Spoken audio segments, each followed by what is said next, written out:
I feel traditional politics जो है ना, it's not meant to solve the problem but keep the problem alive. तो राजनीति जो है ना, आपसे बहुत कुछ लेती है, देती बहुत कम है in terms of human values. बहुत सारे लोग उस आंदोलन में जा रहे थे, सबकी अलग अलग वजहें थी।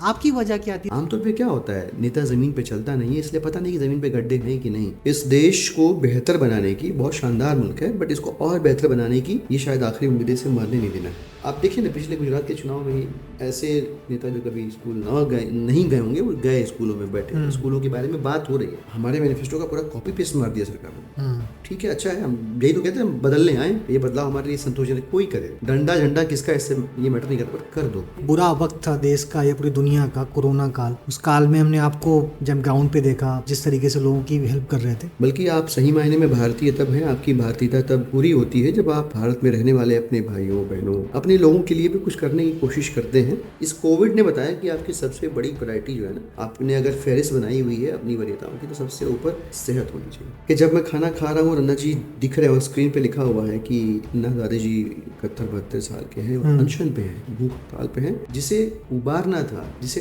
टॉर्च दिखाना था, वो चल रहा है सरकार की बैटरी से। समझे कौन और समझाए कौन, जब इस मुल्क को, इस देश को चलाने वाले लोगों की संवेदना मर जाएगी। मेरे लिए लिखते रहना, वो आदमी बने रहने की जरूरत है। अन्ना हजारे जी को सामने ने इतना मोटिवेट किया कि हमें बोरिया बिस्तरा समेटा और 14 जनवरी 2012 को हम हिंदुस्तान आ गए। पैसा आएगी फिर कहीं नहीं जा पाए। कि तुम मिल जाती हो तो मुझको हिम्मत थोड़ी मिल जाती है, तुम मिल जाती हो तो मुझको हिम्मत थोड़ी मिल जाती है, और तबीयत मेरी थोड़ी, हाँ थोड़ी सी खिल जाती है। मतलब हमारे में बैटरी, सिम कार्ड सब खत्म हो रहा है।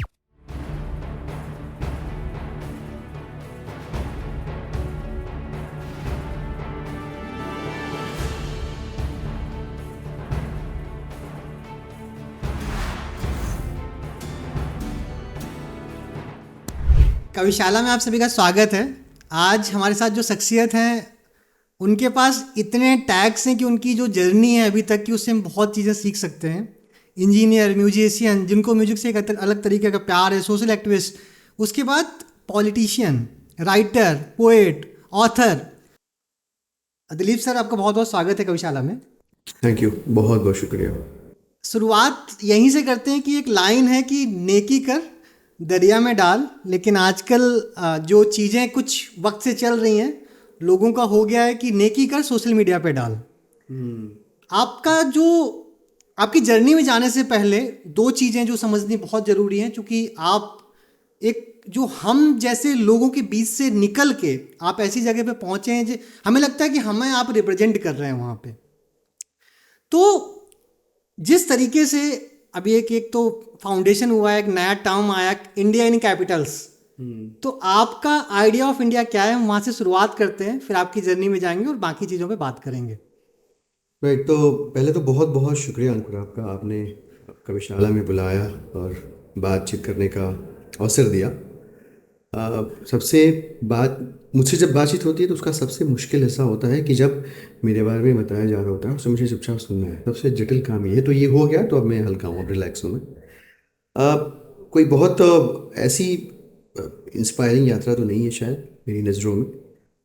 संघर्ष बढ़ा रहा है, संघर्ष ने मजबूत किया, संघर्ष ने जहाँ तक पहुँचे हैं, पता नहीं कहाँ तक पहुँचे हैं, पर जहाँ तक पहुँचे हैं वहाँ तक पहुँचाया है।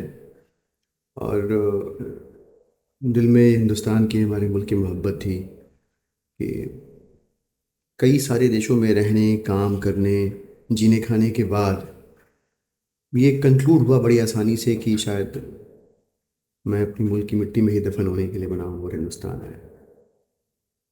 मुल्क में की मिट्टी में दफन होने का मतलब ये कि जो गंध, जो स्वाद, जो रंग हमारे मुल्क में है, हमारे देश में है, दुनिया के किसी भी देश में, मैं तकरीबन बहुत ज़्यादा तो नहीं पर 14-15 देशों में रहा, कहीं वो गंध, वो स्वाद, वो रंग, वो चेहरे, वो खूबसूरती, वो मुस्कुराहट कहीं नहीं मिलेगी। तो बहुत छोटे से कस्बे से निकला हुआ था, उत्तर प्रदेश में एक गाज़ीपुर ज़िला है, वहाँ ज़मानिया एक छोटा सा कस्बा है। कभी सपने में भी नहीं सोचा था कि जहाँ हैं वहाँ तक पहुँचेंगे, लेकिन अगर पहुँचे हैं तो उस मिट्टी का कंट्रीब्यूशन है, उस मिट्टी का असर है। और शायद उसी मिट्टी में इतनी ताकत थी कि आवाज़ देके उसने अपने पास बुला ली। Hmm. That's how it all started from Zamania. Last I try to remember, जब मैं सोचता हूँ तो मुझे याद आता है कि मैं हांगकांग में रहता था, सब परिवार, और अन्ना हज़ारे जी का आंदोलन शुरू हुआ। तो मन में एक भाव जगा कि भाई सिर्फ इतना सफिशिएंट नहीं है कि हम हिंदुस्तान में पैदा हुए और अपने आप को हिंदुस्तानी कह के खुश हो रहे हैं कि हम NRI हैं, हम विदेश में रह रहे हैं। बल्कि आप सही मायने में भारतीय तब हैं, आपकी भारतीयता तब पूरी होती है जब आप भारत में रहने वाले अपने भाइयों बहनों, अपने लोगों के लिए भी कुछ करने की कोशिश करते हैं। तो वो किश्तों में ही सही, पर थोड़ा सा कहीं आप एक कर्ज अदा करने वाला भाव, मैं कहने की कोशिश कर रहा हूँ, वो होता है, तब आप भारतीय कहने के लायक हैं। वरना देश में पैदा हुए विदेश में कमा रहे हैं, खा रहे हैं, वहाँ टैक्स भर रहे हैं और गाहे बगाहे अपनी बुद्धि विलास कर रहे हैं, अपनी टिप्पणियाँ दे रहे हैं कि अरे भारत में ही होता है। ये तरीका मुझे ठीक नहीं लगा। और फिर जो है अन्ना हज़ारे जी को उस आंदोलन ने इतना मोटिवेट किया कि हमने बोरिया बिस्तरा समेटा और 14 जनवरी 2012 को हम हिंदुस्तान आ गए। पैसा आएगी फिर कहीं नहीं जा पाए। हम्म। थोड़ा इसी में कि प्रेरणा आंदोलन का कोई ऐसा पार्ट रहा होगा, या आंदोलन की कोई ऐसी एक्टिविटी रही होगी, या किसी चीज़ ने खुद को परेशान किया होगा जो एक मोटिवेशन रहा होगा कि हमें, मतलब क्या था वो कारण कि आप, बहुत सारे लोग उस आंदोलन में जा रहे थे, सबकी अलग अलग वजहें थी, आपकी वजह क्या थी इस आंदोलन का हिस्सा बनने का? बिल्कुल अच्छा सवाल पूछा, और ये कहीं किसी ने मुझसे पूछा नहीं है अभी तक। तो मैं वहाँ पे नौकरी करता था, और मैं अगस्त क्रांति की बात कर रहा हूँ, अगस्त वाला जो आंदोलन था। मैं भी उसका हिस्सा था। आप उसका हिस्सा थे, मैं उस समय हांगकांग में था। हाँ। तो मैं ऑफिस से घर आया तो हम लोग यूजुअली लैपटॉप पे न्यूज़ और सब चीज़ें देखते थे। तो मैंने लैपटॉप खोला तो सामने ये खबर चल रही थी, और अन्ना हज़ारे जी अनशन में बैठे हुए थे और मैं खाना खाने आ रहा था। हम्म। वहाँ वो कहते हैं ना, बाहर सही या गलत होने के लिए कई बार किसी करने वाले से ज़्यादा वो पल जिम्मेदार होता है, मोमेंट रिस्पॉन्सिबल होता है। वो मोमेंट कि जब मैं खाना खा रहा हूँ और अन्ना जी दिख रहे हैं और स्क्रीन पे लिखा हुआ है कि अन्ना हज़ारे जी 71-72 साल के हैं और अनशन पे हैं, भूख हड़ताल पे हैं। वो चाहते हैं कि एक कड़ा कानून करप्शन के खिलाफ जो है पास हो, ताकि देश जो है भ्रष्टाचार मुक्त भारत बन सके। और वो बात छू गई कि ये एक 70-71 साल का बूढ़ा व्यक्ति मेरे लिए या मेरे बच्चों के लिए या आगामी पीढ़ी के लिए अनशन पे भूख हड़ताल कर रहा है, और मैं क्या कर रहा हूँ, मैं आराम से खाना खा रहा हूँ। वो क्लिक कर गया। मैंने कहा ठीक है, सॉलिडारिटी के लिए ही सही, बट देखते हैं कि हम कितने पवित्र हैं अंदर से, हम क्या कर सकते हैं। मैंने उसी पल खाना छोड़ दिया।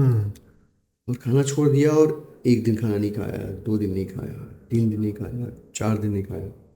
3-4 दिन बीत गया तो ऑफिस में सब लोग साथ में लंच करते थे, तो पूछने लगे लोग कि भाई तुम टिफ़िन लाते नहीं हो। कई सारे फ्रेंच फ्रेंड्स थे, कैंटनीज फ्रेंड्स थे, इंडियन फ्रेंड्स थे। तुम हमारा भी नहीं खाते हो, अपना भी लंच नहीं ला रहे हो, क्या हुआ? तो मैं चुपचाप, एक तरह से प्रयोग था अपने ऊपर कि मैं देखूं कि मेरे अंदर कितनी शुद्धता है, पवित्रता है, मैं क्या कर पा रहा हूँ यहाँ से रह के। और 4-5 दिन बाद बात खुली कि अच्छा ये जो एंटी करप्शन मूवमेंट चल रहा है उसके सपोर्ट में ये खाना नहीं खा रहा। और ये बात बहुत तेज़ी से फैलने लगी, और 6 दिन तक खाना नहीं खाया मैंने, और ऑफिस भी जाता रहा और काम भी करता रहा।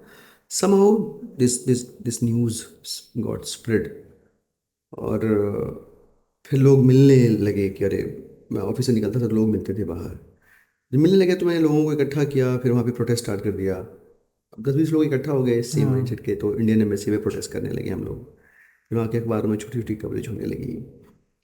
तो सबके साथ मिलजुल के हमने इकट्ठा हो गया ना। एक, अब ये पहली घटना थी जो अन्ना जी स्क्रीन पे है, मैं खाना खा रहा हूँ। दूसरी घटना ये थी कि ये सब चलता रहा। फिर मैंने क्या किया, वहाँ से कुछ डोनेशन भेजा। मेरा पासपोर्ट उस समय इंडियन ही था, तो मैंने डोनेशन भेजा, और कुछ 1 लाख रुपए था शायद उस टाइम पे। और उसी समय आंदोलन कंक्लूड हो रहा था, और मंच से अनाउंस हुआ कि अब आंदोलन को पैसे की ज़रूरत नहीं है, आपको अगर पता हो तो डोनेशन ले रहे थे, पर एक टाइम ऐसा आया कि कहा कि नहीं, हमें पैसे नहीं चाहिए। तो मेरे को लगा बड़े शरीफ लोग हैं, चलो ठीक है। वहीं बात नहीं ख़त्म हुई, मेरे पास कॉल आया। आंदोलन में उस समय सब हिसाब किताब रखती थी, अश्वती, मैं नहीं जानता था उनको। उनका कॉल आया, दिलीप जी बोल रहे हैं? बोले हाँ, आपकी डिटेल्स चाहिए। हमने क्या होगा, आपने जो पैसे भेजे ना आपके अकाउंट में वापस करने। वो बात छू गई। कह रहे हम्म। मैं बात कर रहा हूँ आज से करीब 11 साल 12 साल पहले की, और उस समय उस पैसे की बड़ी कीमत थी, और ये इतने शरीफ इतने ईमानदार लोग हैं। वहाँ पे बात एकदम छू गई कि ना ना ना, मुझे लग रहा, मैं कन्विंस हो गया कि ये इस देश को बेहतर बनाने की, बहुत शानदार मुल्क है बट इसको और बेहतर बनाने की ये शायद आखिरी उम्मीदें से मरने नहीं देना है। Then I started writing to Arvind ji और उस समय जो भी आंदोलन के लोग थे। और मुझे ये भी पता था कि आंदोलन आईसीएसी जो independent commission against corruption Hong Kong में एक संस्था है, उससे इंस्पायर्ड भी है। वहाँ भी पहले करप्शन था, फिर एक प्रोटेस्ट हुआ, फिर एक कानून बना और सब चीज़ें हुई। तो मैं उसके फीचर्स अरविंद जी को मेल करने लगा। अरविंद जी रिप्लाई करने लगे। कभी वो मेल मेरी स्वाति को फॉरवर्ड करते थे, कभी किसी को, ये देखिए इनको रिस्पॉन्ड करिए, क्या कर सकते हैं, इसमें से कुछ पॉइंटर्स हम बिल के लिए ले सकते हैं क्या। तो I got engage involve through emails. And then suddenly MMRDA वाला मूवमेंट हुआ, मुंबई वाला जो, और उसमें सब कहने लगे कि अब आंदोलन खत्म हो रहा है, भीड़ नहीं आई, लोग नहीं आए, क्या करप्शन अब इस देश का मुद्दा नहीं रहा, ये सब चलने लगा टीवी स्क्रीन पे। एंड उसने फिर बहुत बुरी तरह से मुझे कचोटा अंदर से कि यार ये तो आखिरी उम्मीद थी मेरे लिए इस देश को बदलने की, बेहतर करने की। और ये कह रहे हैं डूब रहा, नहीं डूबना चाहिए, सब नहीं, पर कुछ लोगों को तो आगे आना पड़ेगा। सोचो कौन आ गया है। हम्म। तो इतनी खुददारी थी कि सबसे पहली उंगली अपनी पर उठी की है, तुम क्यों नहीं आगे आ रहे हो। कहा, ठीक है हम ही आगे आ जाते हैं। जब इस पे मैंने एक आध मित्रों से चर्चा की तो सब कहने लगे कि तुम डॉक्टर को संपर्क करो, तुम्हारा खिसक गया मामला, तुम अब सोच नहीं पा रहे हो ठीक से। लेकिन नहीं नहीं, सोच पा रहा हूँ ठीक से। और वो भगत सिंह पड़ोसी घर में पैदा हो, असल में क्या है कि हम जिधर के हैं उधर शायद मिट्टी में कुछ ऐसा उबाल है, गाजीपुर बलिया बनारस, कि एक बार तय हो गया कि अपने लिए नहीं जीना है तो नहीं जीना है। हम्म। मैंने किसी की नहीं सुनी, किसी की सुनी नहीं। और मैंने बोरिया बिस्तरा समेटा और 14 जनवरी 2012 को मैं हिंदुस्तान आया अरविंद जी को मेल लिखने के बाद कि मैं यहाँ से पर्याप्त योगदान नहीं दे पा रहा हूँ, इसलिए मैं आपके साथ काम करने इंडिया आ रहा हूँ, आप बताएं। उनका जवाब आया कि बिल्कुल स्वागत है, आइए, लेकिन अपनी सामाजिक आर्थिक जिम्मेदारियों का निर्वहन करना है, वो देखिएगा, ध्यान रखिएगा, आपका परिवार है, आपका एक बच्चा है। उन्होंने कहा ये सब कैलकुलेट करते रहेंगे तो पूरा जीवन निकल जाएगा, वो देखा जाएगा बाद में। चला आया फिर तो वो दिन और आज का दिन बैठे। तो this is how it all happened. अच्छा, अरविंद जी ने आपसे बोला कि ठीक है यहाँ पे आप आ जाइए, अब जो आपकी व्यक्तिगत चीज़ें हैं, वो आपकी जो आपके पास जो जिम्मेदारियां हैं उनको देख लीजिए। इन सब के बावजूद जब आप ये स्टेप ले रहे थे, आपने घर में बताया या नहीं बताया? अगर बताया तो उनका क्या रिएक्शन था? क्योंकि उस वक्त वो वक्त ऐसा था कि लोगों को नहीं पता था कि आप जहाँ पे हैं वो आपको भी नहीं पता होगा कि यहाँ तक पहुँचेंगे। तो आपके पास क्या तरीका था? आपने ये सोचा कि ठीक है अभी मेरा मन है, मैं 1-2 साल करता हूँ बैकअप है, उसके बाद वापस से जाऊँगा, या किस तरीके का थॉट प्रोसेस था उस वक्त? ये लगभग लगभग ये सारी ही चीज़ें थी। एक्चुअली आप बहुत सटीक पूछ पा रहे हैं क्योंकि आप भी उस आंदोलन का हिस्सा रहे हैं। जब चले तो कब तक रहेंगे इस आंदोलन का हिस्सा पता नहीं था, ये तय नहीं था, कुछ भी फिक्स नहीं था। आपको याद हो उस समय तो we use to curse political parties, मतलब एकदम प्योर एक्सटर्नल प्रेशर ग्रुप की तरह हमें काम करना है और हम राजनीति से दूर रहेंगे। तो जब मैं आया था बहुत कम लोग, एक आध लोग ही कोई और रहा होगा जो नौकरी छोड़ के आया रहा होगा, ठीक ठाक सेटल्ड लाइफ को उसकी दरकिनार करके आया रहा होगा, क्योंकि आंदोलन और वो भी डूब रहा था। हाँ। तो कोई उस डूबती हुई नाव पे मैं ही पता नहीं सटका हुआ था कि नहीं अब मैं जाऊंगा और मुझे करना पड़ेगा और मैं करूंगा, ये भाव लेके मैं आया था। जब आया तो घर में सबको नहीं बताया, हम्म। माता जी को इमीडिएटली नहीं बताया। मैं आ रहा हूँ, तुमको लगा ठीक है वो आता है, कभी इस देश में आता है, कभी उस देश में आता है, कभी आ रहा है। हम्म। मेरे ग्रैंडफादर थे नाना जी, तो उनको आने के कुछ दिन बाद बता दिया, सबसे पहले उन्हें बताया, प्लस घर में वाइफ को बता था। वो इतना विश्वास करते थे कि कहते थे अरे चलो तुम कुछ ना कुछ कर ही लोगे, कोई दिक्कत नहीं है, बट ये देखना घर परिवार है ये। उनका मतलब कहने का ये था कि ये चुनाव तुम्हारा है, तो तुम्हारे साथ जो लोग जुड़े हुए हैं उनको इसका खामियाजा ना भुगतना पड़े, इस बात का तुम्हें विशेष ध्यान रखना पड़ेगा। Example, your family deserve a life with dignity, तो you must take care of that responsibility as whatever you want to do, you do that. तो पहले तो बड़ा विरोध हुआ, और विरोध इस हद तक हुआ कि लिटरली मतलब मेरी माँ को लोगों ने डॉक्टर्स के नाम और नंबर दिए हैं कि ये वाला बड़ा बढ़िया है, आगरा में है, ये ओह। वाला रांची में है, इसको संपर्क करिए आप, और ये जो बनारस में एक चिकित्सालय है मानसिक, वहाँ दिखाइए। क्यों भाई? बोले अच्छा खासा इंजीनियर, खूब पैसा कमा रहा है और सड़क छाप हो गया, आप तो कैसे करेंगे? तो बट किसी ने घर परिवार में मतलब रेसिस्टेंस बहुत था। 2012 से 14 तक सब ये चाहते रहे कि अब आ जाए लौट के, अब आ हाँ। जाए लौट के, 2 साल में।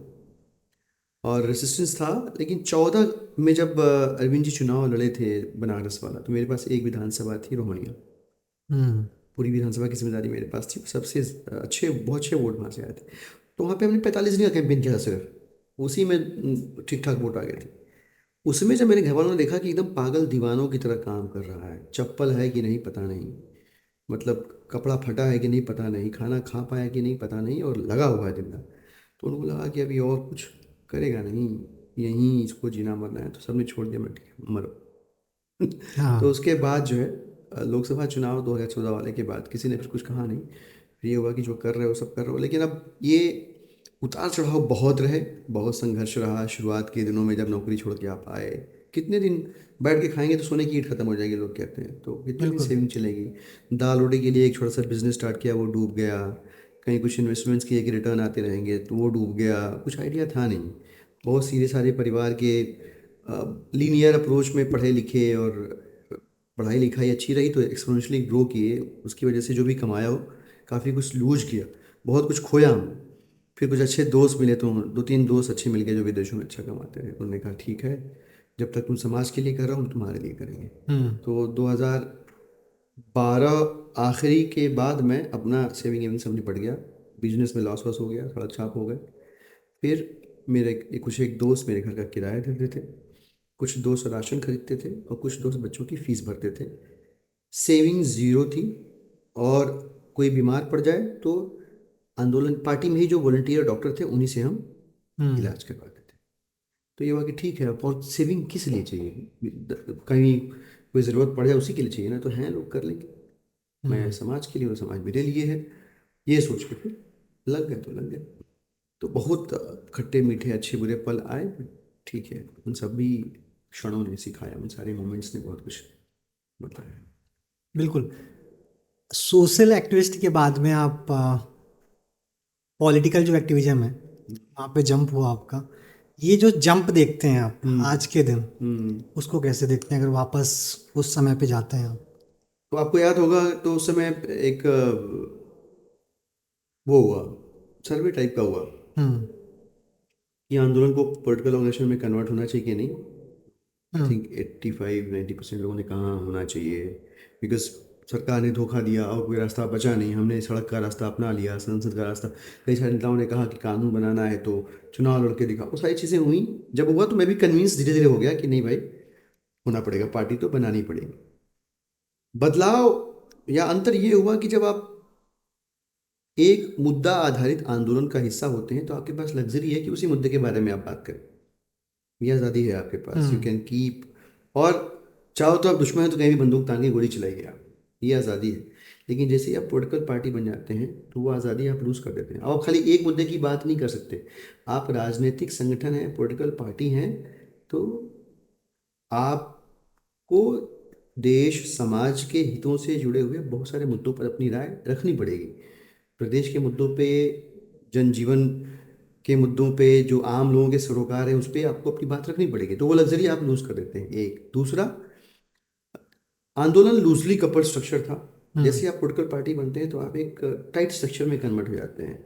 जैसे ही ये होता है तो डिसिप्लिन इंट्रोड्यूस होता है, हम्म। अनुशासन इंट्रोड्यूस। आंदोलन का भी अनुशासन था, लेकिन यहाँ पे ज़्यादा होता है। आपको बहुत ऑर्गेनाइज और सिस्टमेटिक होना पड़ता है। तो वो कई लोगों को अनकंफर्टेबल करता है, लेकिन चूंकि हम पहले कॉर्पोरेट में थे और ऑर्गेनाइज थे, डिसिप्लिन थे, प्रोसेस ड्रिवन थे, आंदोलन में आए तो वो लूज़ नहीं किया था। तो पार्टी जब बनी और चीज़ें सिस्टमेटिक करने की कोशिश की जाने लगी तो हम आराम से ढल गए।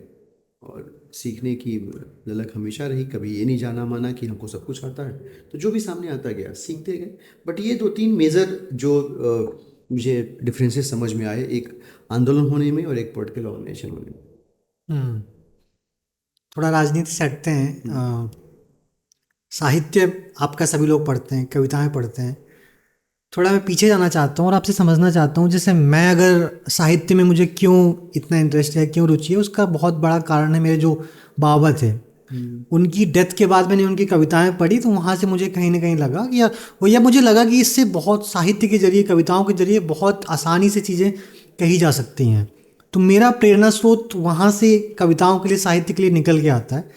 मैं आपका समझना चाहता हूँ कि कहाँ से क्या प्रेरणा थी कि आप, एक होता है कि साहित्य पढ़ना सभी लोग पढ़ते हैं, कविताएं पढ़ना सभी लोग पढ़ते हैं, लेकिन क्या कारण बना कि आपने साहित्य लिखना शुरू किया, कविताएं लिखनी शुरू की?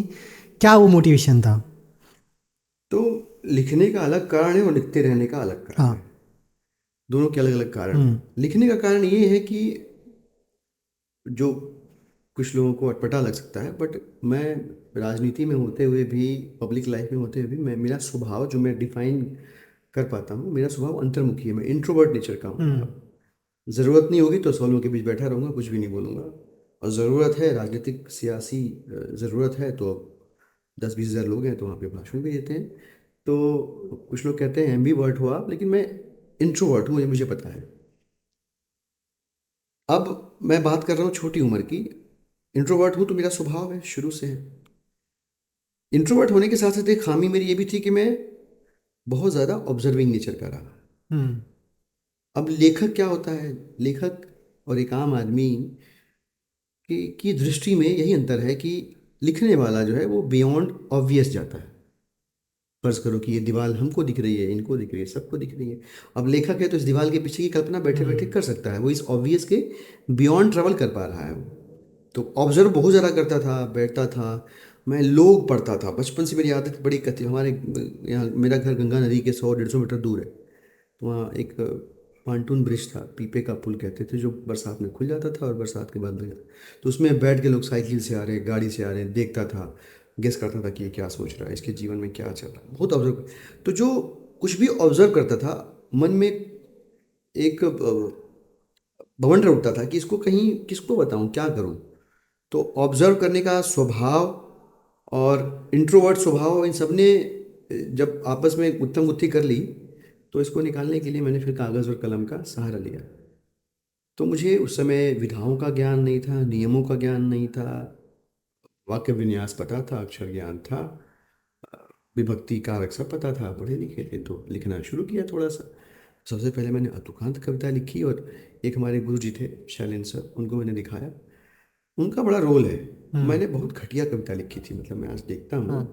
तो सत्यानाश कविता लिखी थी। उस पूरी कविता में बमुश्किल आप 3 या 2 लाइनें, मतलब बहुत दिल बड़ा होगा तो 3 लाइनें आपको अच्छी लगेंगी, नहीं तो 2 लाइनें अच्छी लगेंगी आपको। बाकी कविता में 20-25 लाइनें थी। उसको उन्होंने देखा और कहा वेरी गुड, लिखते रहना। हम्म। मैंने कहा ये ठीक है, पहला प्रयास था। तो बोले प्रयास कभी भी हम्म। गलत नहीं होता। अच्छा बुरा, कितना अच्छा कितना बुरा, ये सब अलग विषय है, बट गलत नहीं हो सकता प्रयास। आपने प्रयास करा है कर। फिर मैं लिखने लगा, उनको बताने लगा, फिर उनसे सीखने लगा। तो वहाँ से लिखने की शुरुआत हुई कि मेरे अंदर जो कौतूहल है, जो बवंडर मचा हुआ है, मुझे उससे कहीं दर्ज करना है, वरना मैं परेशान हो जाऊँगा। ये लिखने की वजह थी। लिखते रहने की वजह, अब थोड़ा मोड़ा लिखते रहे, कॉर्पोरेट में रहे तब भी लिखते रहे, ज़्यादा नहीं लिखते रहे। क्योंकि कॉर्पोरेट में जो जीवन है वो बड़ा मोनोटोनस सा होता है। आप भी हैं, सिंगल कलर्ड लाइफ रहती है। 5 दिन काम करिए, 2 दिन घूम के फिर बिल्कुल। 5 दिन काम करिए। और उनको एक घुट्टी पिलाई जाती है, वर्क हार्ड हम्म। पार्टी हार्डर, ये सब बेसिक की बातें सिखाई जाती हैं, ताकि आप वो गोलू के बैल बने रहें, उससे निकले ना, और उसी को अपनी उपलब्धि मान के जीते रहें जीवन। इसलिए उनको सब फीड किया जाता है। लिखते रहने की वजह ये बनी कि जब हम राजनीति में आ गए, तो राजनीति जो है ना, आपसे बहुत कुछ लेती है, देती बहुत कम है in terms of human values. Hmm. मतलब दिल्ली की सरकार का हम हिस्सा हैं, उस सरकार को चलाना कितना मुश्किल है, हम सब जानते हैं। संतोष इस बात का है कि हम जहाँ हैं वहाँ होने की वजह से कुछ लोगों की ज़िंदगी बेहतर हो पा रही है। उस संतोष ने हमें वहाँ रुके हुए, वरना इतना क्योस है, इतनी मुश्किलें, इतनी दिक्कतें हैं कि कई बार मन टूटता है। मन टूटता है एक तरफ, दूसरा राजनीति का जो स्वभाव है मूल, वो आपको हमेशा ना शुष्क कर देती है, सुखाती है, ड्राई करती है आपको अंदर से। अब आप सोच के देखिए कि आप राजनीति में हैं, कहीं के नेता हैं, कहीं के विधायक हैं, सांसद हैं, आपके क्षेत्र में कभी किसी का देहांत हो गया, एक दिन में कई लोगों का देहांत हो गया, आप उनके यहाँ जाते हैं, तो शुरू शुरू में आप क्या, आप कंडोलेंस स्पीच देते हैं, आप बोलते हैं। अब आप बोलते बोलते बोलते बोलते एक स्थिति ऐसी आती है कि आप सिर्फ बोलते हैं और महसूस करना धीरे धीरे कम होने लगता है। अब देखिए कि आप पहले महसूस करते थे, किसी का देहांत हुआ, आप आहत होते थे, आप परेशान होते थे, या यूं या दूसरा उदाहरण ये है कि आपके पास 100 लोग आ रहे हैं दिन में काम कराने के लिए, 100 में से आप 90 का काम कर पाते हैं, 10 का नहीं होता, आप अफसोस करते हैं, शिट यार 10 का नहीं हो पाया, कभी 15 का नहीं हो पाया, कहीं कभी भी। धीरे धीरे अब वो अफसोस खत्म हो जाता है, आप स्वीकार कर लेते हैं, अपनी मनस्थिति को आप मैनेज कर लेते हैं कि यार अब हमेशा सबका काम तो नहीं होगा। तो आप थोड़ा सा निष्ठुर हो गए, थोड़ा सा संगदिल सनम हो गए, आप थोड़ा सा पत्थर दिल हो गया। कैसे हो गए? जिस जीवन में हैं आप, जिस व्यवस्था का आप हिस्सा हैं, उस व्यवस्था ने, उस जीवन ने आपको ऐसा बना दिया। लिखते रहने की वजह यह है कि मैं चाहता हूं कि जब मैं रात में सोऊं घर पे, तो एक सूखे मन का नेता बन के ना सोऊं, एक संवेदनशील आम आदमी बन के सोऊं। मेरे लिए लिखते रहना वो आदमी बने रहने की ज़रूरत है।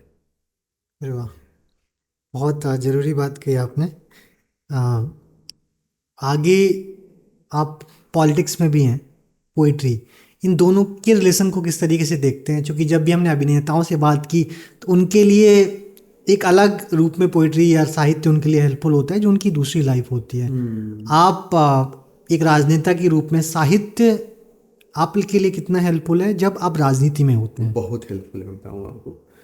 मतलब मैं पिछली बात से आपको जोड़ता हूँ कि मेरे लिए लिखते रहना, कविताएं लिखना, कहानियाँ लिखना, गीत लिखना, गज़लें लिखना, ये सब संवेदनशील आदमी बने रहने की जद्दोजहद है। तो हो क्या रहा है, ये जब हो रहा है तो क्या हो रहा है कि आपके अंदर का रस बच रहा है, आपके अंदर के भाव लिखते रहने से मर नहीं रहे हैं।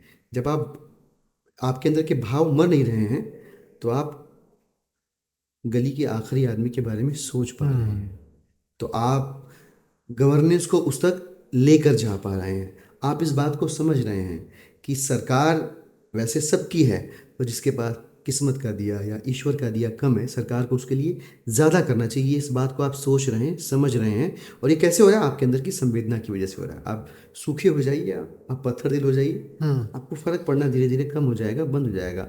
आमतौर पे क्या होता है, नेता ज़मीन पे चलता नहीं है, इसलिए पता नहीं कि ज़मीन पे गड्ढे हैं कि नहीं। ज़मीन पे चलना, उन गड्ढों से रूबरू होना, आपको इस बात का पता चलता है इससे कि आपके इलाके में जो लोग हैं उनकी ज़िंदगी कितनी हल्कान है उस टूटी हुई सड़क की वजह से। आप हवा में चलते हैं तो आपको पता ही नहीं है। मेरे अंदर के आदमी को बचा के रखती है, संवेदनशीलता को, करुणा को, दया को, एम्पैथी को, इन सब चीज़ों को, इन ह्यूमन वैल्यूज़ को बचा के रखती है। और बचा के रखती है तो मैं सबके बारे में सोच पाता हूँ, अहंकार मन में नहीं आता है। मुझे लगता है कि मैं जहाँ हूँ, जिन लोगों की वजह से हूँ, उनके प्रति मेरा उत्तरदायित्व है, तो वो जो दायित्व बोध है वो ख़त्म नहीं होता कभी भी। लिहाजा मैं जिस मकसद से हूँ, जिस सेवा के उद्देश्य से हूँ, वो सेवा कर पाता हूँ। बिल्कुल। किनको पढ़ते हैं आप? लोग पढ़ता हूँ मैं खूब, किताबें कम पढ़ पाता हूँ, पढ़ता हूँ। जैसे अभी मैंने युवल नोहारी साहब को पढ़ा काफ़ी, फिर हमारे एक मित्र हैं अशोक भाई, उनकी एक किताब पढ़ रहा हूँ मैं, कश्मीर नामा। और एक प्रोजेक्ट पे काम चल रहा है, उसकी वजह से पढ़नी पड़ी वो किताब, और अच्छी किताब है, बहुत शोध करके लिखी गई है।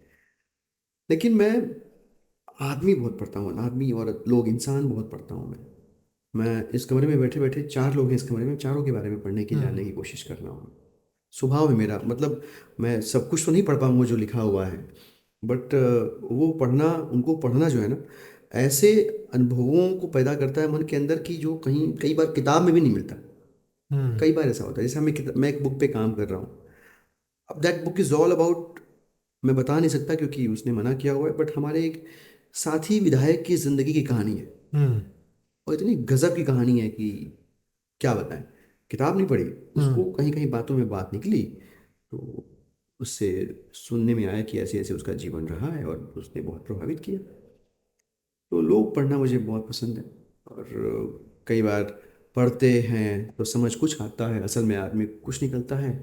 तो मैं उसे भी, उस अनुभव को भी, जो कंक्लूडिंग एक्सपीरियंस हुआ, उसको भी उस आदमी के, उस व्यक्ति के पढ़ने के कंक्लूजन में इंक्लूड कर लेता हूँ कि भाई ये। बिल्कुल। हम लोगों ने वो एक क्रांति भी देखी है, जिन क्रांति की कहानियां हम किताबों में पढ़ते थे कि 1947 के पहले ऐसा कुछ हुआ होगा, ऐसी लड़ाइयाँ हुई हैं। हम्म। कुछ महीनों के लिए, कुछ कुछ एक साल के लिए हमने कहा एक लड़ाई देखी जो जिसके बाद आम आदमी पार्टी बनी या चीज़ें शुरू हुई। हम्म। आज के लेखकों को अगर देखते हैं क्रांति देखने के बाद में, उन क्रांति लिखने वाले लेखक, इसके पहले की बात करें दुष्यंत कुमार रहे हों, दिनकर रहे हों, इन इन लेखकों को पढ़ा हमने और फिर अब आज के लेखकों को पढ़ते हैं। आपको क्या लगता है कि जो आज के लेखक हैं कितनी ईमानदारी से आज की समस्याएं, आज की चीज़ें अपनी कविताओं के जरिए या किताबों के जरिए आगे पहुंचा रहे हैं, या कहीं गिरावट है उस चीज़ में? देखिए, अच्छा बुरा लिखने वाले लोग हर देश काल परिस्थिति में रहे हैं, हमेशा हर युग में रहे हैं। हम्म। आपको आपने जो नाम बताए वो अच्छे नाम थे, उन्होंने जिम्मेदारी से लिखा तो आपको याद रह गए। हम्म। और जो उस समय दुष्यंत जी के समय पे जो खराब लिख रहे होंगे, गैर जिम्मेदाराना कलम जिसकी रही होगी, वो नहीं याद है आपको। अभी भी वैसे ही है, अभी भी बहुत सारे लोग अच्छा लिखते हैं और बहुत सारे लोग अपनी कलम बाजार को बेच के लिखते हैं। हम्म। मैं आग्रह निवेदन यही करता हूँ, अगर पूछा जाता है तो, कि जब लिखो तो एक दायित्व बोध होना चाहिए आपकी कलम में। मुझे लगता है कि आप लिखते हो तो आपका लिखा हुआ एक तरह से अजर अमर हो गया।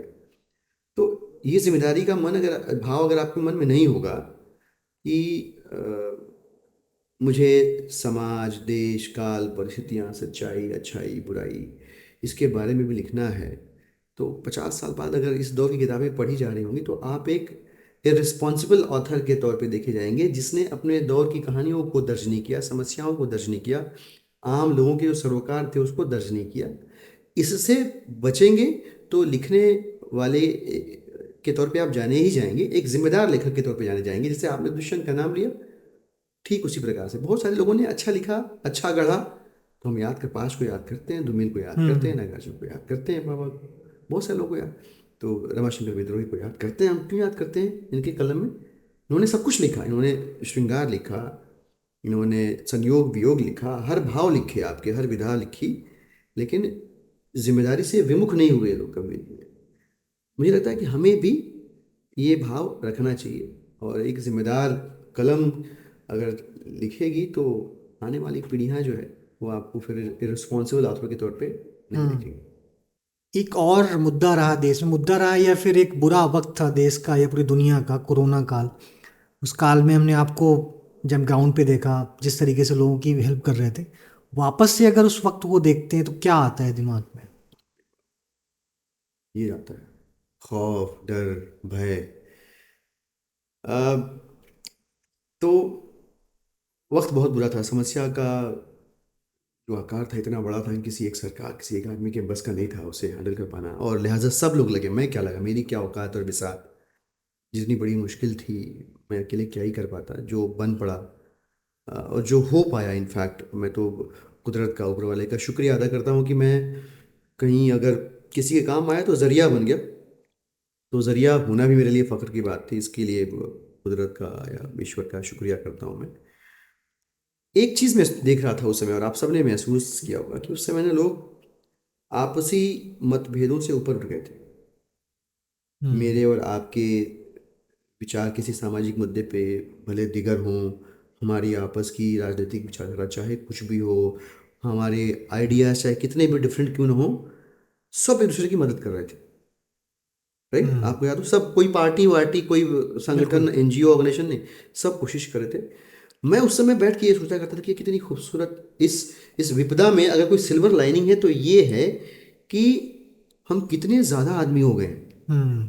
और मैं मन ही मन सोचता था कि यार ये सब जब बीते, ये तूफान गुजरे, ख़त्म हो, तो कुछ भी ना हो, तब कम से कम इतना हो कि वो आदमियत हमारे अंदर शेष रह जाए।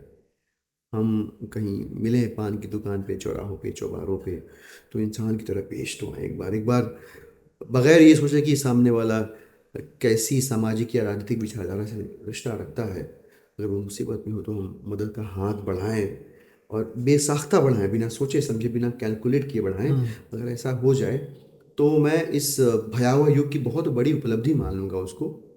दुर्भाग्य से वैसा हुआ नहीं, जैसे वो आपदा खत्म हुई हम सब वैसे ही बढ़ गए जैसे पहले हम्म। बटे हुए थे।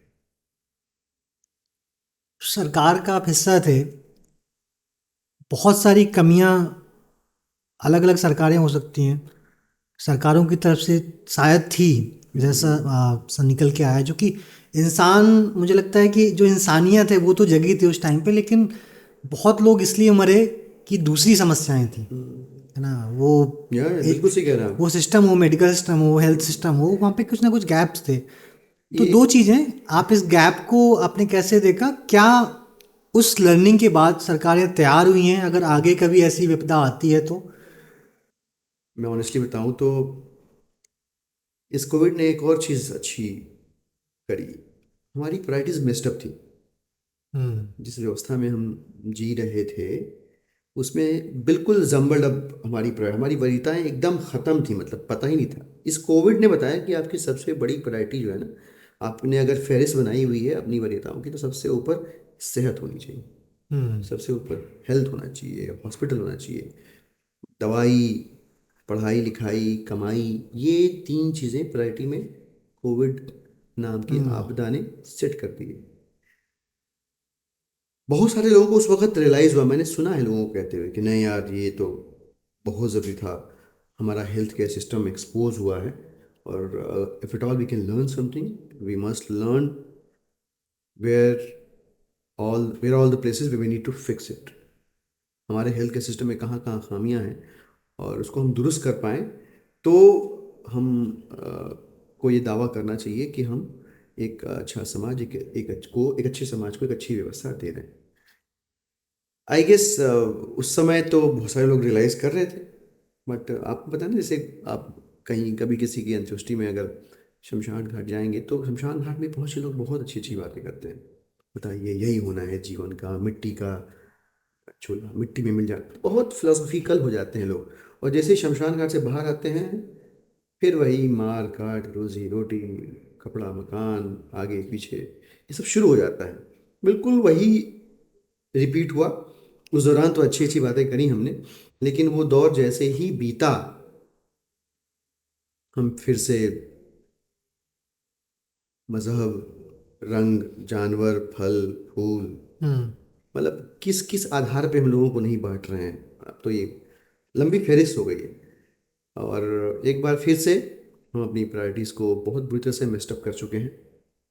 और मुझे डर है कि जिस तरह का डैमेज इस तरह की मिस्ड अप प्रायोरिटीज से क्रिएट हो रहा है हमारे सामाजिक ढांचे में, हमारा जो सिस्टम है उसके अंदर, ये बहुत लॉन्ग टर्म है। कोविड तो 1.5 2 साल में निकल गया। हम्म। ये जो डैमेज क्रिएट हो रहा है, ये बहुत लंबे वक्त तक जो है ना, हमको अंदर से बीमार रखेगा, परेशान रखेगा, और इसका खामियाजा हम और हमारी आने वाली पीढ़ियां भी हो सकता है। मैं बहुत नेगेटिव बात कर रहा हूँ, हालांकि नाउम्मीद नहीं हूँ, लेकिन सच्ची बात कर रहा हूँ। और इसलिए ऐसा कह रहा हूँ कि बहुत लॉन्ग टर्म डैमेज क्रिएट हो रहा है। जितनी जल्दी हम इसे रोक पाएँ, जितनी जल्दी हम ठीक रास्ते पर चल पाएँ, द सूनर द बेटर। थोड़ा सा लिटरेचर और पॉलिटिक्स से अगर अलग हटते हैं, आपको कई बार मैं सोशल मीडिया पे देखता हूँ कि अलग तरीके के कुछ वाद्य यंत्र, मुझे नाम नहीं पता एग्जैक्टली क्या हम्म। बोलते हैं उसको, हम्म। आप उसको बजाते हुए देखते हैं, और मतलब उसमें लोगों के जब मैं कमेंट्स पढ़ता हूँ तो कुछ यूनिक है वो। हम्म। तो थोड़ा उसके बारे में बताइए, वो क्या है, और आपका इंटरेस्ट क्या है म्यूजिक, और आपका रिलेशन क्या है? मैं ट्रेन म्यूजिशियन नहीं हूँ, और बस ये है कि आर्ट, म्यूज़िक, लिटरेचर, कल्चर, इन सब का चिर विद्यार्थी हूँ। ये है कि आखिरी दम तक सीखते रहने की ललक ने बहुत सारी चीज़ें सिखा दी हैं। ये सब संगीत है तो मुझे लगता है कि आदमी के अंदर रिदम होता है, कुदरत के अंदर रिदम होता है, और उस रिदम को वो बाहर ढूंढता है। कई बार वो रिदम टेबल पे मिलती है, कई बार तबल पे मिलती है, कई बार वो रिदम जो है उसको वायलिन पे मिल जाती है, किसी को फ्लूट पे मिल जाती है। मुझे थाप में वो रिदम मिलती है हम्म। बाहर की दुनिया में। तो जहाँ भी सरफेस दिखता है, चटर पटर करके वो कुछ कुछ कोशिश कर, मुझे नहीं पता वो कोई राग है, कोई ताल है, कुछ क्या है, बिल्कुल आइडिया नहीं है। जैसे मैंने बहुत साल पहले एक गीत लिखा, और 2017 में वो गीत प्रोफेशनली कंपोज हुआ, एक एल्बम का हिस्सा बना। तो मेरे एक क्लोज बड़े भाई जैसे सर थे, जिनसे मैंने कुछ दिन म्यूज़िक सीखने की कोशिश की, पर कोविड को पसंद नहीं आया तो सर को हमसे छीन लिया। तो सर ने बताया कि जो आपने लिखा है, मैं गाता भी था उसको, आपने इसको राग दरबारी में गाया है। मुझे पता नहीं था कि राग दरबारी है। I had no idea, I just felt like this is how hmm this song is coming out very nicely, and I sang it, and it was in राग दरबारी. तो आदमी के अंदर का रिदम बाहर जो है ना अलग अलग माध्यमों से वो होता है. जो इंस्ट्रूमेंट आप कह रहे हैं वो ऐसे उभरा हुआ सा इंस्ट्रूमेंट है. ठीक है. यूएफओ जैसा इंस्ट्रूमेंट देखने में लगता है वो छोटा सा. उसको हैंड पैन कहते हैं. और बड़ा इंटरेस्टिंग, बहुत सूदिंग साउंड वाला, अलग अलग स्केल पे ट्यून किया हुआ वो इंस्ट्रूमेंट होता है. और कुछ साल पहले हमारे एक म्यूजिशियन मित्र हैं विशाल डडलानी जी, उन्होंने उसके बारे में मुझे बताया था, उसका एक वीडियो दिया था. तो तब से देखते देखते मन में ललक जागी कि इसको ये यार बजाना है. तो मैंने अभी कुछ एक साल पहले ये ख़रीदा और बहुत आनंद है उस हैंड पैन को बजाने में. इतना मेडिटेटिव साउंड है, इतना सूदिंग साउंड है कि आप वो साउंड हीलिंग का काम करता है एक्चुअली. हम्म आप उसकी आवाज़ में नहा के सुकून महसूस कर सकते हैं. ऐसी आवाज़ है उसकी, इतनी मोहक और इतनी आनंददायी और इतनी संतोषजनक आवाज़ है. तो वो एक इंस्ट्रूमेंट है. ऐसे बहुत सारे मैं थोड़ा सा तरंगी सतरंगी टाइप के इंस्ट्रूमेंट बजाता हूँ. एक ऑस्ट्रेलियन इंस्ट्रूमेंट है डिज. डिज का मतलब समझिए कि लकड़ी का लंबा शंख, डिजिडू कहते हैं, शॉर्ट में डिज कहते हैं. वो भी बजाता हूँ कभी कभी. कहोन एक परकशन इंस्ट्रूमेंट है, क्लैप बॉक्स भी कहते हैं उसको इनफॉर्मली लोग, तो वो भी बजाता हूँ. तो कुछ कुछ चीज़ें हैं, कभी मन करता है तो बजाता रहता हूँ. और मकसद वही है कि ये सब कुछ रचने गढ़ने क्रिएटिव रहने का मकसद एक ही है, अंदर का आदमी जिंदा रहे. हम्म अब थोड़ी देर पहले जिक्र कर रहे थे हम कि आपने एक कविता लिखी जो कहीं पहुंचाई, लेकिन उसकी कुछ पंक्तियां आपको अभी भी याद हैं या पसंद थी, उसका फीडबैक जिस तरीके से मिला, अगर आप वो कविता याद है, अगर आप दर्शकों के लिए उसको सुना पाए, या फिर कुछ और रचनाएं जो आपको पसंदीदा हैं, आपका जो कलेक्शन है पोइट्री का, आपकी आपकी जो कविताएं हैं वो लोगों लोगों को राजनीतिक जीवन में तो सुनाने का मौका मिलता नहीं, जी तो जहाँ मिलता है वहाँ क्यों छोड़ना. तो इस टाइप से जी कैप्टिव ऑडियंस मिलता है तो सुना देते हैं. मैं वैसे तो मंची कवि नहीं हूँ, तो मंचों से पढ़ने की जो शालीनता होती है उसका ज्ञान हमें बिल्कुल भी नहीं है. बट कुछ कुछ लिखते पढ़ते रहते हैं. मैं आपको कोशिश करता हूँ कुछ सुनाने की. जैसे मेरी एक छोटी सी कविता है, वो मैं पढ़ता हूँ. मैं आपको तुम करके है कविता, मैंने कुछ एक जगहों पे पढ़ी भी है. कि तो माफ़ कीजिएगा, मेरे अंदाज़ को माफ़ कीजिएगा, मेरी आवाज़ को माफ़ कीजिएगा, बस भाव देखिएगा, जज्बात देखिएगा. कि तुम मिल जाती हो तो मुझको हिम्मत थोड़ी मिल जाती है. तुम मिल जाती हो तो मुझको हिम्मत थोड़ी मिल जाती है. और तबीयत मेरी थोड़ी, हाँ थोड़ी सी खिल जाती है. और तबीयत मेरी थोड़ी, हाँ थोड़ी सी खिल जाती है. और इस जग में रहने वालों को जितना खुदा ज़रूरी है, इस जग में रहने वाह वालों को जितना खुदा ज़रूरी है, मेरी भी तुम वही ज़रूरत बाकी सब मजबूरी है. मेरी भी तुम वही ज़रूरत बाकी सब मजबूरी है. कुछ भी बोलो कानों में, कुछ भी बोलो कानों में, क्यों मिसरी सी घुल जाती है. तुम मिल जाती हो तो मुझको हिम्मत थोड़ी मिल जाती है. वाह छोटी सी कविता थी. तो ऐसे कुछ कुछ लिखते रहते हैं थोड़ा कुछ बहुत. और सुनना चाहेंगे हम आपसे सुना सकते हैं. जी एक एक छोटी सी कविता है जो मैंने किसान आंदोलन के दौरान लिखी थी. और वो मैं पढ़ता हूँ और सुनिएगा. एक बार फिर से पढ़ने का तरीका नहीं है तो उसके लिए एडवांस में माफ़ी, माजरत. कविता का शीर्षक है सबसे हिम्मती कौन है. सबसे हिम्मती कौन है. सबसे हिम्मती वो नहीं जो ताकतवर है. सबसे हिम्मती वो नहीं जो ताकतवर है, जिसके पास गुंडों की भरमार है या जिसकी सरकार है. हम्म जो पैसे वाला है या जिसका सिस्टम में बोलबाला है. सबसे हिम्मती वो नहीं जो ताकतवर है, जिसके पास गुंडों की भरमार है, जिसकी सरकार है, जो पैसे वाला है या जिसका सिस्टम में बोलबाला है. सबसे हिम्मती वो गरीब किसान है जिसे डर है. हम्म सबसे हिम्मती वो गरीब किसान है जिसे डर है. बारिश, सूखा या बर्फबारी से, फसल खा जाने वाली महामारी से, नेताओं की मक्कारी से. हम्म जिसे डर है बारिश, सूखा या बर्फबारी से, फसल खा जाने वाली महामारी से, नेताओं की मक्कारी से. या जिसे डर है बैंक से, सूदखोरी के धंधे से, खेत खाते जानवरों से और फांसी के फंदे से. जिसे डर है बैंक से, सूदखोरी के धंधे से, खेत खाते जानवरों और फांसी के फंदे से, और इन सब से जीत गया तो भी डर लगा रहता है। खाद के लिए मची हाहाकार से, लाठियों की बौछार से, गांव के जमींदार से, अपनी ही चुनी हुई सरकार से, किस्मत की मार से। क्या बात है। इन सबसे जीत भी गया तो डर लगा रहता है।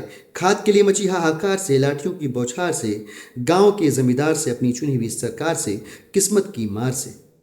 जिसे डर है, जिस किसान को डर है बेटी के ब्याह से, जिसे डर है बेटी के ब्याह से, माँ की झुकती कमर और बाप के घुटने से निकली आह से, बेटे के खिलौनों की चाह से, और अपनी बीवी की परवाह से।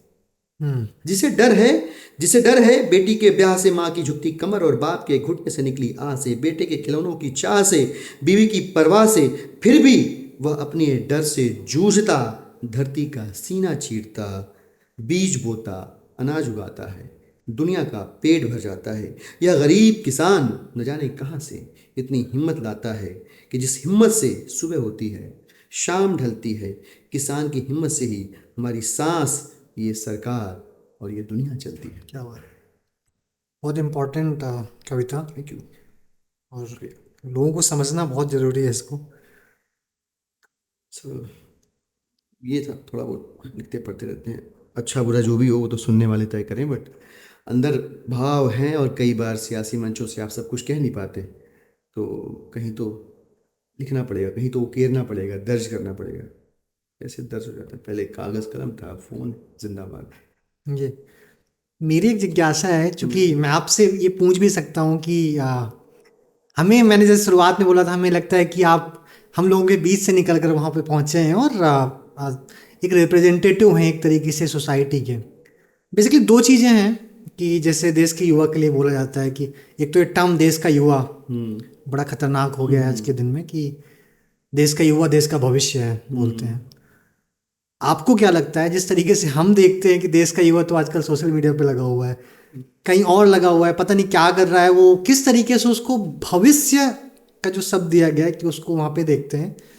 साथ में एक मैं आपसे ये भी जानना चाहता हूँ कि जब आप गवर्नमेंट की तरफ से पॉलिसीज बन रही होती हैं, क्या किन चीज़ों पे फोकस किया जाता है, क्या मुद्दे होते हैं, किसी चुनाव के पहले हों, चुनाव के बाद का तो दूसरा प्रोसेस है, जब भी वो जो भी पॉलिसीज हैं एक्शन में आती हैं या लोगों तक पहुंचती हैं, बट जो जो पॉलिसीज डिसाइड की जाती हैं वो किस तरीके से पॉलिटिकल पार्टीज वो डिसाइड करती हैं कि ये मुद्दे हमें उठाना चाहिए, क्योंकि जो देश का युवा है वो नहीं समझ पा रहा है कि समस्याएं कुछ और हैं, सॉल्व कुछ और हो रहा है। देखिए, ऑनेस्टली सॉल्व कुछ नहीं हो रहा है। अ, समस्याएं सिर्फ क्रिएट की जा रही हैं। एक समस्या, बेसिकली जो ट्रेडिशनल पॉलिटिक्स है ना, उसके मिजाज को समझिए। मैं बात कर रहा हूँ सियासत की, जो इस देश में 10 साल पहले थी, और अभी भी उसका एक बड़ा हिस्सा अभी भी बाकी है, जिससे हम सब दो चार हाथ रोजाना करते हैं। आई फील ट्रेडिशनल पॉलिटिक्स जो है ना, it's not meant to solve the problem but keep the problem alive. जो समस्या है उसका जिंदा रहना, उस परंपरागत राजनीति की दुकान के चलते रहने के लिए बड़ा ज़रूरी है। कहीं गलती से अगर वो एक समस्या ख़त्म हुई तो दिल मेक श्योर कि कहीं और एक और समस्या पैदा हो, ताकि फिर उसके बारे में बात की जाए और उसके आसपास सियासी ताना बाना बुना जाए इस कदर कि उसका पॉलिटिकल बेनिफिट जो है उस ताना बाना रचने गढ़ने बनाने वाले को उसका पॉलिटिकल बेनिफिट मिले। This is the traditional politics. फिर हम आए और वो तमाम ज़रूरी मुद्दे आम आदमी की ज़िंदगी के जो हाशिए पे चले गए थे, हमने उनको पकड़ा और एकदम बीच में रख दिया, सेंटर में रख दिया। सेंटर में रखा कि नहीं, इसका अंदाज़ा आप इस बात से लगाइए कि हमने अगर स्कूलों की बात करी, मोहल्ला क्लिनिक की, या सरकारी शानदार अस्पतालों की बात करी, तो पूरे देश के अलग अलग गैर सियासी दलों द्वारा चलाए जा रहे सरकारों के अंदर भी अब उस तरह के कामकाज करने की होड़ लग गई। मोहल्ला क्लिनिक के ऊपर डिस्कशंस हो रहे हैं, डिबेट हो रहे हैं। एक मंत्री आता है, वो कहता है कि भाई हम भी बनाएंगे अपने यहाँ, वो जाता है बनवाता है वहाँ पे। दैट प्रूव्स द पॉइंट कि अब वो मुद्दे, आप देखिए ना, पिछले गुजरात के चुनाव में ही ऐसे नेता जो कभी स्कूल नहीं गए होंगे, वो गए, स्कूलों में बैठे, स्कूलों के बारे में बात हो रही है, स्कूलों के बारे में चर्चा हो रही है, अस्पतालों के बारे में चर्चा हो रही है, मोहल्ला क्लिनिक के आसपास डिबेट हो रही है, जो कभी हुआ नहीं करती थी। डिबेट की ए के मन में बी का भय, बी के मन में ए का भय, और इन दोनों के भय से अपनी जो सियासत की रेलगाड़ी है उसमें कोयला पड़ता रहे, गाड़ी चलती रहे, ये ज़रूरी था। तो समस्याएं अब इसमें, आपने कहा ना देश का भविष्य जो है यहाँ का नौजवान, उम्मीद वहीं होती है जहाँ ऊर्जा होती है। ऊर्जा किसके पास है? ऊर्जा किसके पास है? काम करने की क्षमता किसके पास है? समय किसके पास है? उसी पीढ़ी के पास है जो आज 18-20 साल का है। तो हम कंफर्टेबली ये समझ सकते हैं, सोच सकते हैं कि अब ये 40-50 साल इसके अंदर एनर्जी है तो कुछ करेगा। इसीलिए उस पूरी पीढ़ी को मोटिवेट किया जाता है, ये कहेगा कि भाई तुम ही भविष्य हो, तुम ही। बट मुझे लगता है कि तुम ही भविष्य, नौजवानों के ऊपर सारा दारोमदार डालना, सारा बोझ डालना कि बस तुम्हारा ये इनसफिशियंट है किसी भी बड़े बदलाव के लिए। मुझे लगता है कि हमको तो बच्चों को भी तैयार करना चाहिए। और कहते हैं ना, कैच देम अर्ली। अगर सही समय पे सही खुराक उनको मिले, विवेक की, बुद्धि की सही खुराक मिले, ठीक से पढ़े लिखें, चरित्र निर्माण हो, ह्यूमन वैल्यूज़ की ज़रूरत को समझे ज़िंदगी में, सैलरी और सीटीसी समझें, लेकिन लाइफ में वैल्यूज़ की क्या महत्ता है वो भी समझें, तो वो खुद ब खुद एक ऐसी पीढ़ी में तब्दील होंगे कुछ साल बाद जो सारी जिम्मेदारियां अपने हाथ में खुद ले लेगी। उसको ये कह के मोटिवेट या चार्जअप करने की ज़रूरत नहीं कि तुम ही भविष्य हो। वो कहते हैं ना, वो जामवंत ने कहा था हनुमान जी को, का चुप साध रही बलवाना, जब पार करना था लंका को तो उनको याद दिलाना पड़ा था। अब कोई याद दिलाने वाला नहीं है, सब भाग रहे हैं। तो आपको ना बच्चों को तैयार करना पड़ेगा, उस पीढ़ी को जो आने वाला कल बनेगी, उस पीढ़ी को सही तरीके से हमको नर्चर करना पड़ेगा। इसलिए स्कूलों का बेहतर होना बड़ा जरूरी है। स्कूलों को हम ठीक कर लें, हमारा जो हमारी जो शिक्षा व्यवस्था है उसमें ऐसे गुण हम शामिल कर लें कि जैसे हम बच्चों को ये समझा पाएँ कि सीखना ज़रूरी है, अधिगम ज़रूरी है, अच्छा आदमी बनना ज़रूरी है। सब कर लोगे तो बाकी सारी चीज़ें अपने आप will come around, don't worry. ये नहीं है। और मुझे फ़ख्र है कि मैं किसी सरकार का, दिल्ली की सरकार का हिस्सा हूँ जहाँ इस बात पे सबसे ज़्यादा जोर दिया जाता है कि बच्चे ही हमारे देश का, हमारे प्रदेश का मुस्तकबिल है, भविष्य। कल को वही नौजवान होंगे जिनसे ये कहने की ज़रूरत पड़ेगी कि आपको इस देश का भविष्य अपने कंधों पर लेकर चलना है। तो उन कंधों को मजबूत बचपन में करना पड़ेगा। And that's what we trying to do. And I hope all other state governments and central government will realise this and start doing the same. बिल्कुल। और बहुत सारे गवर्नमेंट्स के जो मैनिफेस्टो आते हैं उसमें आजकल देखते भी हैं थोड़ा फोकस में वो चीज़ आ रही है, लर्निंग्स कहीं ना कहीं से ली जा रही हैं वो। अरे अभी रिसेंट इलेक्शंस में हमारे मैनिफेस्टो का पूरा कॉपी पेस्ट मार दिया सरकार ने। ठीक है, अच्छा है, हम यही तो कहते हैं, हम बदलने आए, ये बदलाव हमारे लिए संतोषजनक। कोई करे, डंडा झंडा किसका, इससे ये मैटर नहीं करता, पर कर दो इन मैटर इन स्पिरिट, जैसे भी जितना भी अच्छे से करना चाहिए वो कर दो, नेक नियत से करो, ताकि उसका लाभ जो है वो आखिरी व्यक्ति को मिले। बिल्कुल। एक और इम्पॉर्टेंट टॉपिक है देश का कि लोकतंत्र का चौथा स्तंभ। मैं आपका कमेंट और आपका ओपिनियन समझना चाहता हूँ कि जो आज के दिन का जो चौथा स्तंभ है वो, उसको आप किस तरीके से देखते हैं? अगर ये सरकार बदल जाती है तो उस चौथे स्तंभ का वैसे भी अभी खोखला है वो, उसका क्या होगा? किस तरीके से परिवर्तन आएगा उस चौथे स्तंभ में, मीडिया में? पता नहीं भाई जी, मुझे लगता है कि मुझे कहानी याद आती है, मतलब एग्जैक्ट मुझे याद नहीं है कि क्या हुआ था, कैसे हुआ था, बट एक कहानी याद आती है कि उस समय रामनाथ गोयनका जी थे, इंडियन एक्सप्रेस ग्रुप वाले, और इंदिरा जी थी, और वो लोग शायद आपस में बात कर, किसी पत्रकार साथी ने बताया। तो इंदिरा जी ने बोला कि आपका वो पत्रकार बड़ा अच्छा है, वो बहुत अच्छी रिपोर्टिंग करता है। तो गोयनका जी ने अगले दिन उस पत्रकार को फायर कर दिया। तो उन्होंने पूछा क्यों, उसकी तो तारीफ हो रही थी। तो बोले कि उसका काम ऐसा लिखना नहीं है कि जिसे सत्ता या जो स्टैब्लिशमेंट है वो प्लीज हो, उसका काम तो चुभते हुए सवाल खड़े करना है सत्ता के सामने, और वो ये करने में फेल हो रहा है, तभी स्टैब्लिशमेंट उससे खुश है। It's not his job. आज देखिए कि वो जो सो कॉल्ड फोर्थ पिलर है, जो शायद अब नहीं है, वो कतारबद्ध है और एक स्वर में राग दरबारी गा रहा है। Forget about asking questions। उनसे अगर झुकने को कहा जा रहा है तो वो रेंगने लग रहे हैं, ये स्थिति है। और दिक्कत क्या है, इतना अंबार है मिस इन्फॉर्मेशन का, इतना झूठ है दुनिया में, इतना गलत परोसा जा रहा है लोगों को, और लोगों की जिंदगी इतनी भागम भाग भरी है कि किसी के पास फुर्सत नहीं है कि ये जो कहा गया, परोसा गया, इसके अंदर कितना सच है ये ढूंढ के निकालें। इतना टाइम नहीं लोगों के पास, लिहाजा झूठ ही नया सच बन गया, हम्म। परसेप्शन ही नई रियलिटी बनती जा रही है। लिहाजा हम सब जो है बहुत सिलसिलेवार ढंग से गड्ढे में गिरते जा रहे हैं।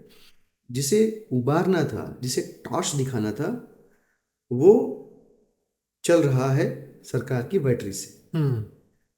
तो मुझे लगता है कि ये बहुत पीड़ादायी दौर है। हर हर शासन में, हर रेजिम में ऐसा होता रहा होगा, कुछ लोग करते रहे होंगे, बट पूछने कहने लिखने की आज़ादी भी रही होगी। मतलब मैं तो जितना मैंने देखा है, रही है आज़ादी। अब आज़ादी के सवाल को आप करिए दरकिनार, जो लोग हैं वो सही सवाल भी नहीं पूछ रहे हैं, जवाब देने वाला तो है ही नहीं कहीं, बट जिससे पूछ सकते हैं उससे भी जायज़ सवाल नहीं पूछे जा रहे हैं। ये दुर्भाग्य है।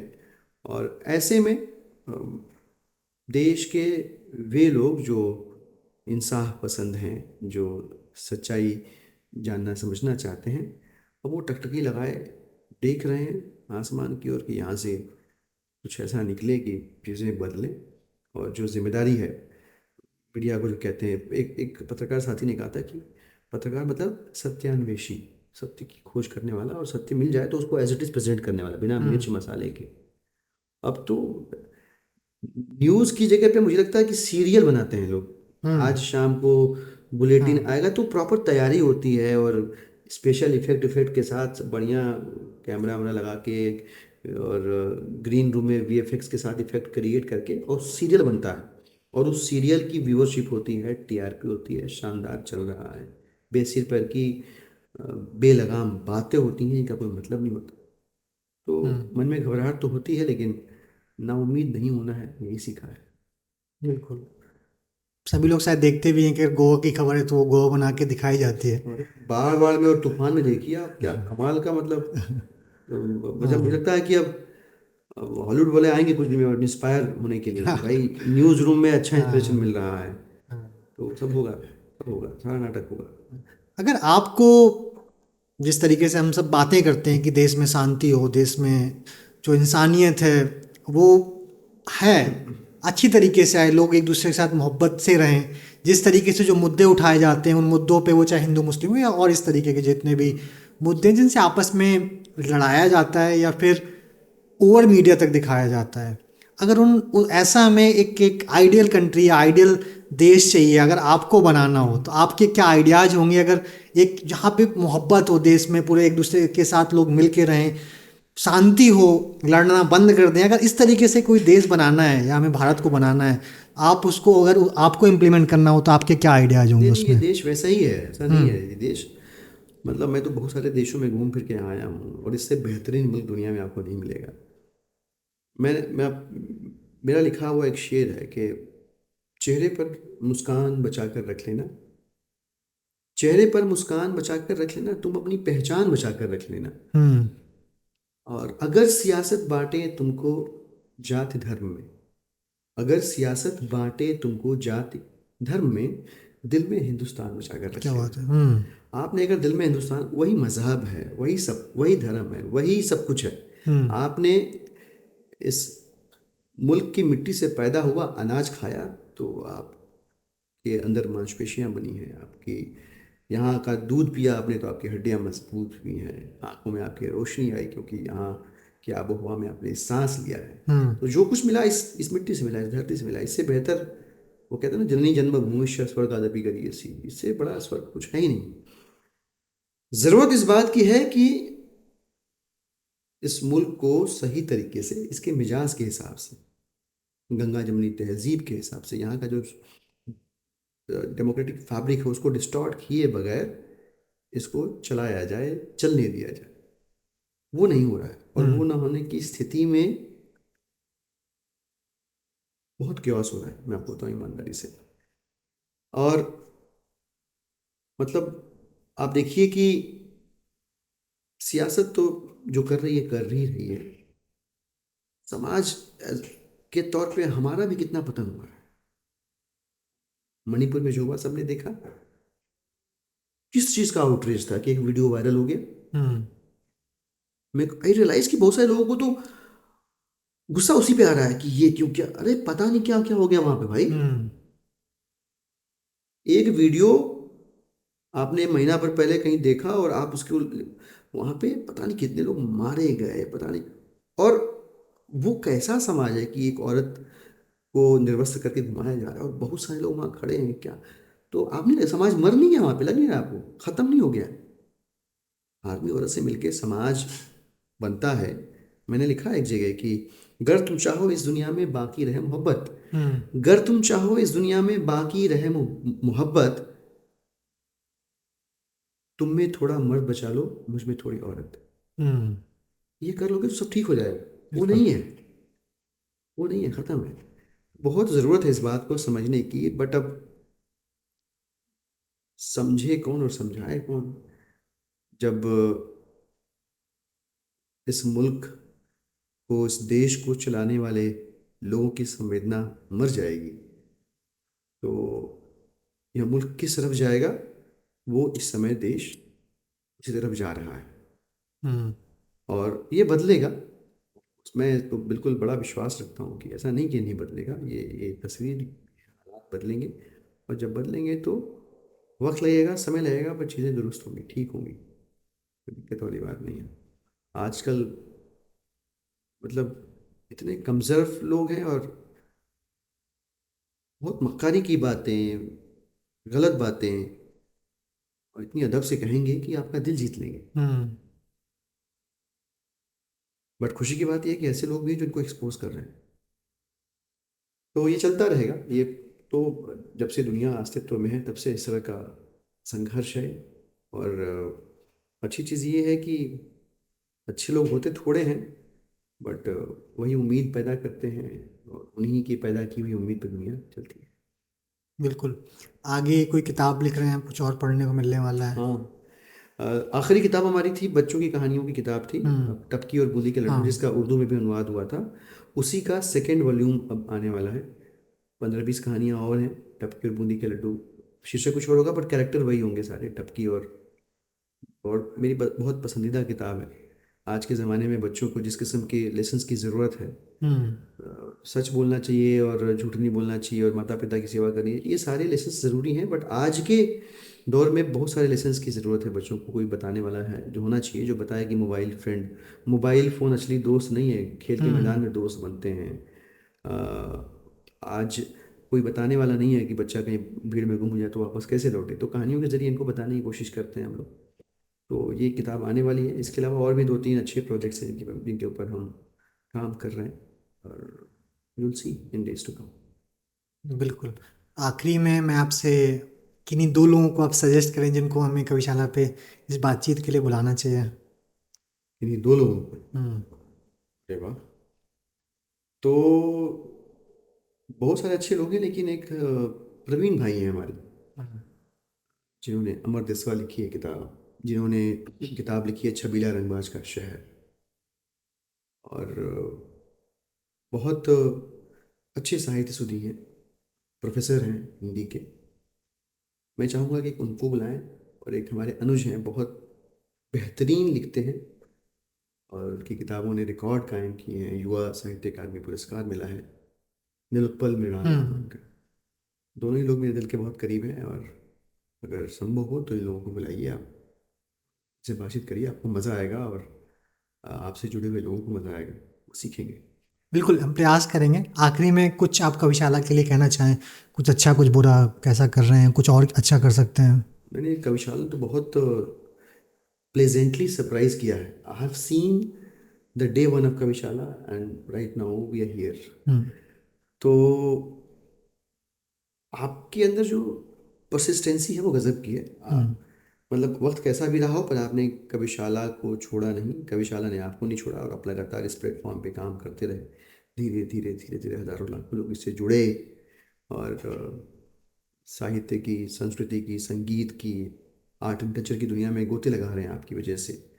ये बहुत बेहतरीन, बहुत शानदार काम किया है, और मेरी तो शुभकामनाएं। मुझे विश्वास है कि जहाँ भी आप हैं, ये तो कुछ भी नहीं है, अभी तो बहुत आगे जाना है आपको। कितना, अभी तो नाप ही है मुट्ठी भर ज़मीन, अभी तो आसमान बाकी है, पूरा आसमान बाकी है। तो मेरी शुभकामनाएं हैं, आप और अच्छा करें और बेहतरीन करें, और बहुत सारे लोगों को जोड़ें, और बहुत सारे लोगों को इतना मोटिवेट करें कि उनके अंदर भी आप भाव को बचा पाएँ। वो हम्म। भाव बचा रहेगा ना, करुणा बची रहेगी ना, तो वो ज़िंदगी में कुछ भी कर रहे हैं गलत कम करेंगे। ये मेरा विश्वास है। आप अगर इमोशनल हैं तो गलतियां कम करेंगे। आप आईएएस हैं, आप आईपीएस हैं, आप लॉयर हैं, आप डॉक्टर हैं, अगर करुणा है, कंपैशन है आपकी दृष्टि में, तो आप गलतियां कम करेंगे। तो ऐसा आप कर रहे हैं और करते रहिए कि आपके मंच से जुड़कर लोगों के मन में सृजनशीलता भी पैदा हो, भाव भी पैदा हो, ताकि वो गलतियां कम करें और आदमी के तौर पे और बेहतर से बेहतरी हो। जी। सर बहुत बहुत धन्यवाद, आपने वक्त निकाला, एक अच्छी बातचीत हुई थैंक यू। और काफ़ी लोगों के लिए इंस्पिरेशन मिलेगी ज़रूर, इस बातचीत से कुछ ना कुछ सीखेंगे हम। ऐसी आशा करते हैं, ऐसी होप रखते हैं कि कुछ पॉजिटिव सीखें, लोग आगे बढ़ाएं, एक अच्छे समाज को आगे बढ़ाएं। लेट्स बहुत बहुत धन्यवाद। Thank you, thank you so thank much. You so much. Thank you.